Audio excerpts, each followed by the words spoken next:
Hey guys, it's me again. I promised you some interviews and I have been able to deliver. I have not disappointed, I promise. I'm standing here, I'm so excited. Truly, David Manaster with ERE Media Incorporated, our fearless leader for ERE Expo and Conference for 2009 here in the beautiful Westin Diplomat in Hollywood, Florida. Now I'm going to be brief because I'm going to share with you the questions I asked him and then let him take it away. I asked David, as the CEO of a young company coming up, exciting, what's been the biggest challenge personally over the last, say, maybe 18 to 24 months with some of the challenges we've seen from the current economic situation? What has he done personally to remain engaged, excited, and stay focused on the passion that brought you to this place in the first place? And then asked David, he would then share quickly what it was that he's then done to take that excitement and that passion and that commitment to remaining engaged, and what has he done to take that down into the employees and from a leadership perspective. And again, we know how this works. I'm going to flip this over, so don't get nauseous. Hold on. And here we go. And David, thank you so much for giving me this time. So again, I had given you those questions. So from a personal perspective, first, if you'll be so kind as to share. Cool. Well, thank you, Christina, for interviewing me. You're cool. welcome. This is really cool. Okay, cool. I love the little camera. Thank you. And, the last 18, 24 months, I think, have been really challenging for pretty much everybody, everybody in the country, but particularly in the recruiting business. It's Yes. a really difficult business in times like this. Yes. And, ERE lives and dies by the recruiting profession, so we're no different. We're right there with the rest of the profession. Right. It's been an interesting time for the organization because we've taken this opportunity, that has come with this economy. It's like we're not focused on, say, growing the events, growing the revenue side of the business right now, because that's just not really in the cards. Right. What we have been doing is taking this opportunity, kind of a breather, to retool and kind of re-examine everything that we do.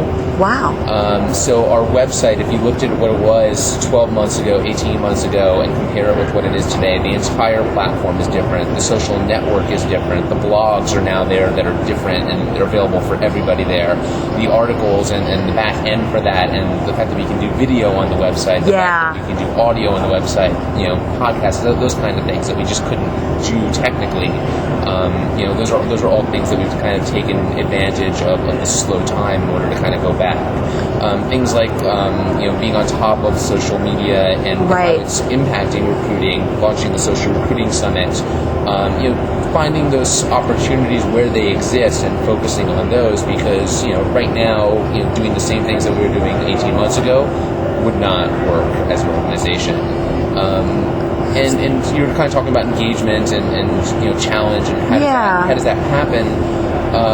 Focusing on those areas and that there are actually opportunities there makes it interesting. Yeah. It makes it, because if you do the same thing over and over again, it just stops being interesting, it stops being fun. Right. If it's not being interesting and fun, it's hard to stay on point and engaged. So, okay, what I'm hearing you tell me is fun. So for you personally, and I hear so much passion around what you're building, is it really for you at the end of the day, and I'm just throwing this out there, I'm not trying to feed you any particular line or anything, but at the end of the day, are you saying if it's not fun, go home? I'm saying if you're not interested and excited about what you're doing, you're probably not going to be better than everyone else at it. Right. So the passion has to be someone there. Who's going to be more passionate than you, going to spend more hours in their day, going to be more interested in it, just live it a little bit more than you, and they're going to be better at it than you. Okay, so superb. You can do something that you're not excited about, but What about your employees? How are you, is it just from an example perspective, you're showing them, hey, this is what I do? Is there anything specific you've done to encourage personal engagement in the employees? I think I have an amazing team. There you go. And they are pretty much self-motivated. I mean, these are people who they want to be doing this. They're excited about it. Also, they like doing a good job. Awesome. And actually, part of the challenge has been because it is a fairly young team. As they've kind of grown with the company and ERE people typically stayed with the company. Yeah.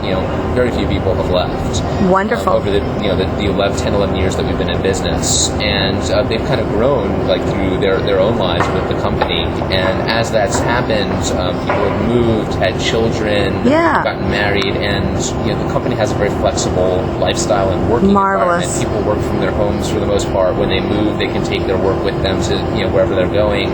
And I think that has been a huge part of keeping the team So engaged. from a culture perspective. Huge. Can't emphasize it enough. Well, David, this was awesome. I thank you so much. And I look forward to spending the rest of the day with you. And again, it's David Manaster, CEO of ERE.net, www.ere.net. Thank you, David. Thanks, Christina. This is fun. Take care.